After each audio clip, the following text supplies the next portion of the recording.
amigos, bem-vindos a mais um vídeo no nosso canal. Estou aqui com o Carlos. Hoje nós iremos tratar de um autor muito importante, ganhador de prêmios Nobel. O autor trabalhado de hoje será nada menos que William Faulkner. Já trouxe até aqui o meu whisky, né, o nosso Jack Daniels escocês, né, em homenagem ao nosso querido Faulkner. Bem, nós faremos uma sequência de vídeos, caro espectador. Então, se você tem interesse em saber já só sobre a obra que nós vamos abordar, você já vai para o segundo vídeo, tá? Que nós vamos publicando isso em partes para você. Esse primeiro vídeo nós vamos fazer uma pequena contextualização histórica, nós vamos falar um pouquinho sobre a vida do Faulkner, sobre algumas obras. No segundo vídeo nós falaremos, então, principalmente sobre o intruso, né? E o terceiro vídeo será a conclusão, então, da análise da obra, uma pequena discussão crítica e tal, e uma literatura comparada com outras obras dele, né? Então, quem foi o William Faulkner, né? É um autor que muita gente conhece, é um autor que dá medo em muita gente, porque é um autor que não é muito fácil de se ler, é um autor com uma complexidade de personagens, de estrutura do tempo, de estrutura da narrativa muito diferente, é um autor do cânone ocidental, não é? Profundamente demarcado na literatura norte-americana, junto com Hemingway, junto com a Flannery O'Connor, junto com o Saul Bellow, junto com Philip Roth, que hoje é um autor muito destacado, né, no cenário norte-americano. A diferença é que o William Faulkner é um autor que a gente pode considerar como um autor sulista, né? Deixa eu pegar minha cola aqui. Ele nasceu em 1897 e faleceu em 1961, com 64 anos. A cidade natal dele foi o New Albany, no Mississippi, embora ele tenha morrido em Oxford, também no Mississippi, não é o Oxford da Inglaterra, não é? E ele ganhou o Prêmio Nobel de 49. Então, quem é o Faulkner? O Faulkner, essencialmente, era um caipirão, não é? Não teve formação universitária, foi leitor em muitas universidades, inclusive a universidade em Oxford, né? Que fica essa coincidência ali, não é? Porque é uma universidade em Oxford na Inglaterra e é uma universidade de Oxford no sul dos Estados Unidos. Ele foi leitor nessa de Oxford dos Estados Unidos, assim que adquiriu fama, não é? Publicou o primeiro livro aos 29 anos, chamado Soldier's Pay, que é um livro de... Não é o primeiro livro de prosa dele. Ele escreveu um livro antes de poesia chamado The Marble Faun, o Fauno de Mármore, né? E aos 29 ele publica então Soldier's Pay, que é a paga de soldado, que é um livro que foi editado no Brasil, mas eu não sei se ele está em circulação ainda, não sei se ele já não está esgotado. Eu nunca vi esse livro novo para vender. Quer dizer, eu vi esse livro, mas não em edições novas, como essa, por exemplo, aqui, ou da Kozak. Eu acho que ninguém publicou esse livro mais. A última que eu vi foi da editora Abril, naquela edição da Prêmio Nobel, né? Que são capa dura marrom, com dourado. Foi o livro que muita gente disse que deu o Prêmio Nobel para ele, porque foi um livro de inédito, o primeiro, o que mostrou o que é o William Faulkner, etc, etc. Mas a produção do Faulkner é muito grande, né? Ele tem muitos livros publicados, ele não era um escritor do tipo slowly, como a gente chama, né? Como Hemingway, por exemplo, que publicava muito raramente, tem poucos livros, a maioria dos livros são livros de contos. O Faulkner não, produziu muito, escreveu quase 30 livros na produção literária da vida dele, não é? E todos eles com a mesma temática, que é o rural, né? Que é o sul dos Estados Unidos, o Old South, como a gente chama, né? O sul dos Estados Unidos, o Mississippi, na região da Geórgia, que também a Flannery O'Connor, que futuramente nós faremos uma análise dela, né? Que é uma autora que eu gosto muito, também faz. E muita gente diz que o Faulkner é a Flannery em forma de homem, e alguns dizem que a Flannery é o Faulkner em forma de mulher. Só que a Flannery, ela deu total produção ao conto, não é? O Faulkner também deu, só que o grande trabalho dele é no romance, né? A publicação dos romances dele é imensa, é muito vasta, como eu já falei. E o romance que nós escolhemos é o Intruso, né? Mas há outros, Nicolas, quer... Gostaria até de fazer uma observação que dos livros atualmente que se tem novos do William Faulkner, basicamente todos são da editora Bem Virá. Tem esse, o Intruso, Tem o Invictus, eu tinha lá dentro, até me esqueci, mas ele está incompleto, a trilogia Snops, eu tenho Que é o Cidade, último livro que ele publica, né? A Cidade, que é o segundo volume, e Sim, o A o Mansão, Povoado. que é o terceiro, eu só não tenho o Povoado, que é justamente o primeiro, então ainda não comecei a ler, porque não adianta começar a partir Pela do segunda obra.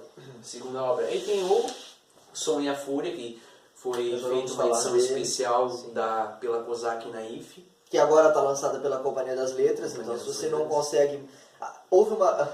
Eu brinco que houve até uma briga, né, em alguns grupos de livros que eu participo, para quando a Kozak fechou, ela detinha todos os direitos do Faulkner, né, inclusive a Bem Virar nem existia, uma editora nova, eu acho. E quando ela fechou, houve um Deus nos acuda, assim, para quem podia adquirir O Som e a Fúria, principalmente, que é o livro máximo, né, a obra máxima do Faulkner, e outros livros que a Kozak lançou. E então tinha livros ali chegando a 300, 400, 500 reais do Faulkner, porque todo mundo achava que ninguém mais ia publicar. Por sorte, a Kozak vendeu os direitos para a Companhia das Letras, e a Companhia lançou uma edição mais barata, mais, digamos assim, standard, né, só que com o mesmo preço. Eu acho isso muito engraçado. A capa é mais vagabunda. Não, para vocês terem uma ideia, né, eu não tenho aqui a edição nem tenho em casa também, a edição do Som e da Fúria da Companhia, mas assim, pessoalmente, nós somos muito delicados aqui no nosso grupo. Ficou uma bosta a capa da Companhia das Letras, tá? Ficou uma merda. Eles contrataram uma criança de 5 anos para desenhar a capa. Por um autor que é prêmio Nobel, achei a capa, a arte de capa... Não, para qualquer autor, né? Aquilo lá é ridículo. Os caras fizeram um desenho mas é o de foco, cera. podia ter investido uma capa desse num plástico. E é um livro que vende, né? Tá todo mundo atrás desse livro, que é esse aqui, né? Essa aqui é uma edição mais antiga, eu tenho uma mais nova em casa, eu mostro para vocês no próximo vídeo, tá? Com a primorosa tradução do Paulo Henrique Brito, que é um grande tradutor. Essa tradução, graças a Deus, se manteve pela Companhia das Letras. É o livro mais famoso dele, depois nós falaremos mais sobre essa obra. Mas voltando ao Faulkner, né, a vida dele, publicou muito em vida, teve reconhecimento literário, né, em vida, ganhou o Prêmio Nobel em 49, né, como eu já falei ali. Atuou até como jornalista, né? Atuou como jornalista. Acho que um dos nossos grandes favoritos da autores norte-americanos começaram como jornalista, o Mencken, o Hemingway, todos. O jornalismo abria portas para a literatura, né, ao contrário no Brasil, que houve uma inversão disso. Claro que nós temos muitos jornalistas no Brasil que são grandes literatos, como Paulo Francis, a própria Clarice Lispector, que, embora fosse formada em Direito, ela escrevia para o Jornal Direto. Só que o Faulkner, ele tem uma coisa muito interessante, que é o anti-intelectualismo.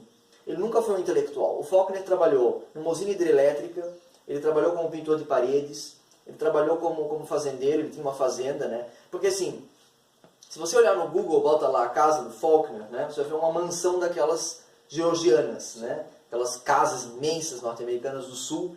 Mas por quê? Porque a família dele vem de uma descendência do WASP, né? White, Anglo-Saxonic and Protestant, né? Que é uma muito tradicional, os confederados e tal do sul, né? Muito racistas, enfim. Uma família em decadência. Uma família tradicional que entrou em decadência, né?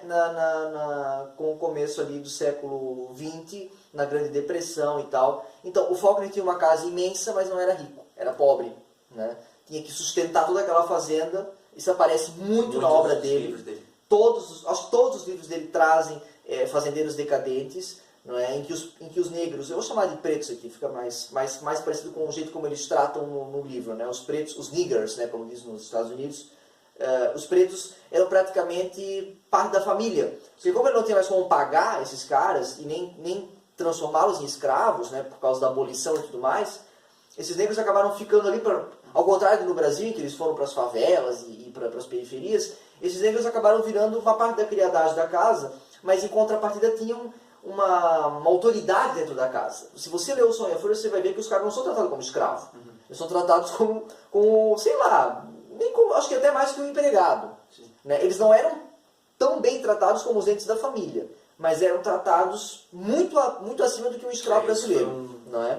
Foi um aspecto que me chamou bastante atenção quando eu comecei a ler o Som e a Fúria, é o fato de que esses negros, eles moravam na mesma casa, não tinha senzala, não dormiam em lugares separados. Eles tinham o seu próprio quarto na casa onde morava o senhorio da família, por assim dizer. Então isso foi um choque, uma coisa interessante que eu vi quando eu comecei a ler o livro, porque a gente traz consigo muito a era escravocrata brasileira, que a gente pensa senzala, alguém com uma chibata obrigando o cara a trabalhar. Não. No Brasil, sim. Não era assim. Antes, né, do Faulkner, talvez. Claro, talvez sim. Mas no período ali do Faulkner ele pega muitas decadências. Eu queria ter vivido a professora Munira Mutran. Até porque a abolição da escravidão foi em 1864, ali, logo depois foi anterior ao Brasil, né? Sim, foi anterior ao Brasil e foi logo após, no meio da presidência do Abraham Lincoln, que foi o famoso presidente que... abolicionista, né? Sim. Então, o Faulkner, ele teve essa produção intelectual, mas ele era um anti-intelectual. Era um fazendeiro simples, muito bruto, não é? Inclusive tem uma anedota que eu sempre conto ao Nicolas e a alguns amigos meus, quem for amigo meu e tiver assim, vai lembrar, que quando ele recebeu o anúncio, a filha dele trouxe o anúncio do prêmio Nobel para ele, ela disse: pai, você ganhou o prêmio Nobel, você vai ter que ir até a Suécia receber a medalha, não sei o quê. E ele arregalou os olhos e disse assim: como? Eu vou deixar os meus cavalos? Quem vai cuidar dos meus cavalos? Né? É um típico caipirão, não é? Ele era um caipira, era um indivíduo do sul. Então a relação que ele tinha com os negros, né, era uma relação de pura amizade. Existem alguns vídeos no YouTube e tudo mais, não é? E a professora Munira Mutran, no Sempre Indicado, já foi indicado no nosso primeiro vídeo do Literatura Fundamental, que é um canal que eu recomendo profundamente que assistam. Ela comenta sobre o som e a fúria, nós futuramente faremos a nossa percepção sobre o som e a fúria. Ela fala uma coisa que eu concordo plenamente: eu queria ter vivido naquela época, porque foi um período de decadências para os Estados Unidos, né? A decadência da escravidão, a decadência do homem branco, porque houve a grande crise de 29, né, que o Faulkner vivenciou muito bem. A ascensão dos Estados Unidos pós-guerra, ele pegou isso tudo, né? Ele morreu em 64, deixa eu ver aqui, foi em 64, né, 61. Ele pegou o fim da guerra todo, né? Então ele pegou o American Way of Life, nos anos 50. Ele escreveu para Hollywood, apesar de não ter usado o nome como William Faulkner, usou pseudônimos, né? Mas escreveu vários filmes para Hollywood, para ganhar dinheiro, né? Então, para sobreviver, o Faulkner fez quase de tudo na vida, né? Por exemplo, há um livro dele muito importante, que agora a LPM relançou, que também estava escasso no mercado, chamado As I Lay Dying, né? Enquanto Eu Agonizo, né? Que a tradução, a professora Munira até comenta que deveria ser Enquanto Eu Agonizava, né? É um livro que ele escreveu quando ele trabalhava numa usina hidrelétrica, né? como vigia, na própria universidade lá do Mississippi. Então ele trabalhava da meia-noite às 6, ele fica lá acordado, ele não tinha muitas opções. Ou ele lia, ou ele escrevia. Então ele pegou e escreveu em 6 semanas o Enquanto Agonizo, né, que é um livro que eu recomendo profundamente. Não para quem está começando. Para quem está começando eu recomendo O Intruso, né, que é um livro mais simples. Vocês vão entender conforme a gente for comentando sobre o livro. Né? Mas assim, em suma, é um autor anti-intelectual. Não é nada parecido, por exemplo, com Edgar Allan Poe, que nós já comentamos aqui, que era um autor muito intelectualizado, boêmio, era um grande literato, né? O Faulkner sempre brincava que ele tinha 2 livros na vida. Ele andava com a Bíblia num bolso e William Shakespeare no outro. E se você for ver, muitos livros têm Shakespeare puro ou a Bíblia pura, né? O Intruder in the Dust, ou o Intruso, né, é a Bíblia. Agora, se tu pega, por exemplo, O Som e a Fúria, saiu de um trecho de Macbeth, não é? The Life is a tale told by an idiot, through the sound and fury, signifying nothing. A vida é a história contada por um idiota, cheia de som e fúria, sem significado algum. Ele começa o título do Som e a Fúria com um trecho de Shakespeare. Então ele era um grande leitor de Shakespeare e da Bíblia, e só, ele não era um leitor, por exemplo, dos grandes sociólogos europeus, dos grandes escritores europeus. Ele não conhecia nada disso, era um homem muito limitado intelectualmente.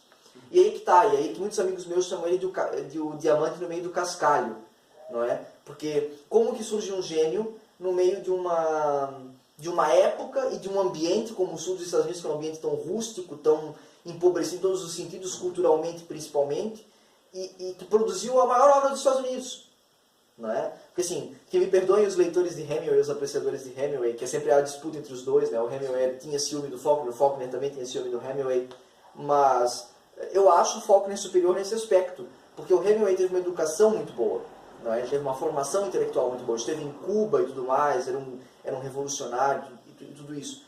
O Faulkner não tinha nada disso, ele era muito limitado. E a reforma que ele fez no tempo, não é?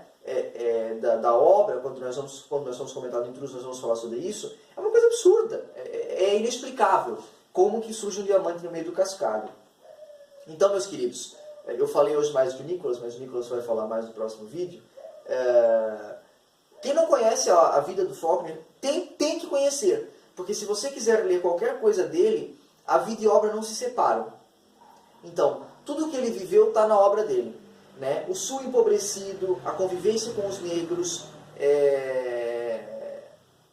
a decadência financeira, a decadência física, porque muita gente categoriza o Faulkner como gótico sulista, não é? E muita gente vem me perguntar por quê, não é? Ah, mas não tem nenhum monstro, ele não é nenhum Blackwood, ele não é nenhum Poe. Por que gótico? Porque existe uma deformidade física. A maioria das obras dele tem pessoas aleijadas, pessoas deformadas, ou a violência. Os livros dele são muito violentos, mas é uma violência muito diferente. Nós vamos falar isso quando nós vamos falar da obra propriamente dita. Nós estamos falando aqui sobre a vida. Mas não tem como diferenciar a vida da obra do Faulkner. É impossível. O Nicholas sabe bem, os meus amigos que estão assistindo, que leram Faulkner sabem. Não tem como diferenciar, é impossível. Vida e obra é a mesma coisa. Né? Por isso que nós estamos fazendo essa introdução. Vocês viram que no Poe a gente não fez isso, a gente já foi direto para a poesia, para a prosa. Mas no Faulkner é impossível. Assim como o Lobo Antunes, quando nós vamos falar sobre o Lobo Antunes, nós estamos acumulando dívidas aqui, né? O Oscar Wilde, o Lobo Antunes. Haja tempo para ler isso. Não é qualquer um também, né? E são grandes nomes, não é? Grandes nomes. Mas o Faulkner, porque tanto eu e o Nicholas temos uma predileção muito grande por ele, não é? Pelo grande gênio que ascendeu do nada, não é? Pelo grande gênio que ascendeu do nada, né? Um grande nome da literatura americana. Então, nós não sabemos quando que nós vamos publicar esse vídeo, mas se você ficou curioso, compre o Intruso, ele está na Amazon à venda, né? Pela editora Bem Virada. Uns 23, 25 reais. É um livro barato, muito barato. Certo?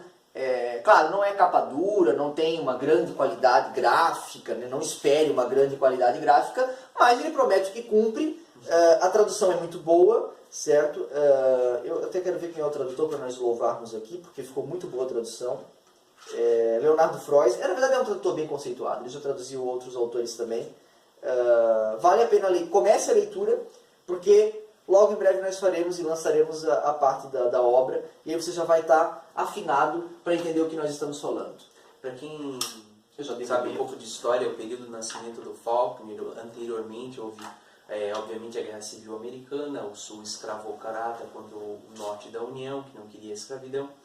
E eu lendo esse livro, principalmente, a gente tem muito das características pós-Guerra Civil Americana, que é aquele contexto das grandes famílias decadentes, essas grandes fazendas sulistas que plantavam algodão, principalmente para abastecer as indústrias inglesas, tinha uma abolição da escravidão, eles entraram em decadência, essas pessoas sem membros, mutiladas, provavelmente esses combatentes durante a guerra,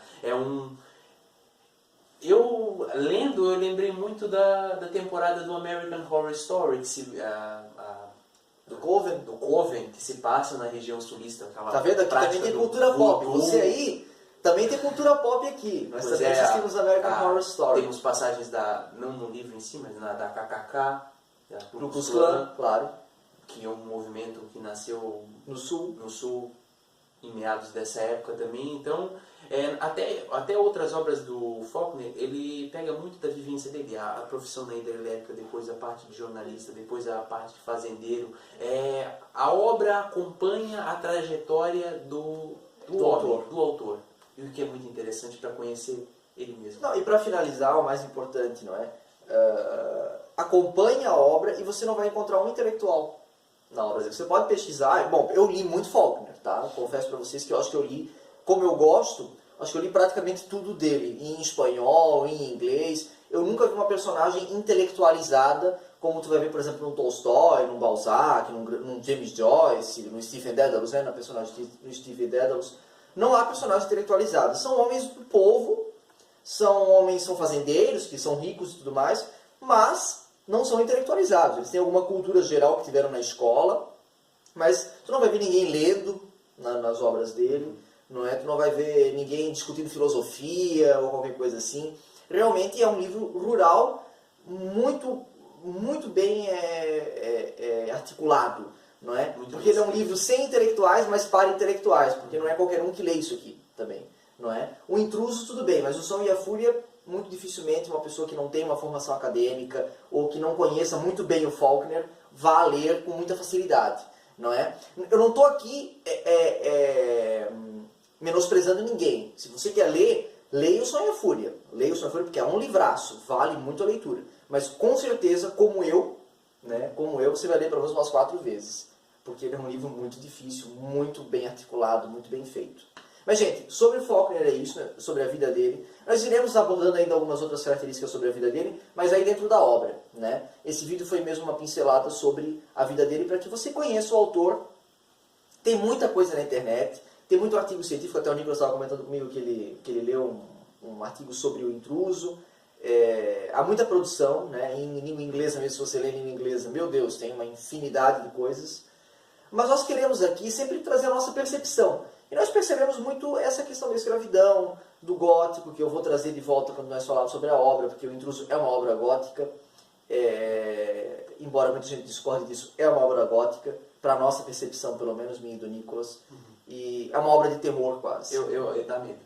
Dá medo porque ela tem essa característica. Vocês vão entender quando nós falarmos sobre a obra. E não se deixe enganar, porque no começo do livro ele causa uma certa estranheza em relação à linguagem. Eu até estava comentando com o Carlos que eu senti uma certa dificuldade quando eu li a primeira vez, mas deem uma chance ao livro, que ele melhora. E uma vez que você pega a linguagem do Faulkner, você pode ir para um livro com uma leitura mais densa, como O Sonho e a Fúria, tranquilamente. Não existe nenhuma perda de entendimento do enredo, nenhuma. Alguma coisa você vai captar com certeza. Com certeza. Gente, prazer vê-los, prazer nos ver, eu espero que seja. Deixe seu comentário, deixe sua curtida, siga-nos nas redes sociais, embora elas estejam meio paralisadas. Sim. Nós temos publicado sempre, eu publiquei no Instagram, dê uma olhada lá nos livros que eu publiquei ultimamente, porque eu também não tenho comprado muito. Faça os seus comentários, repito, porque o comentário no YouTube é mais importante, tá? Sim. Comente ali o que você quer ver aqui. Já temos algumas dívidas com algumas pessoas sobre alguns autores. Vá trazendo, que pode demorar, mas com certeza vai sair. Um grande abraço, até mais. Um grande abraço.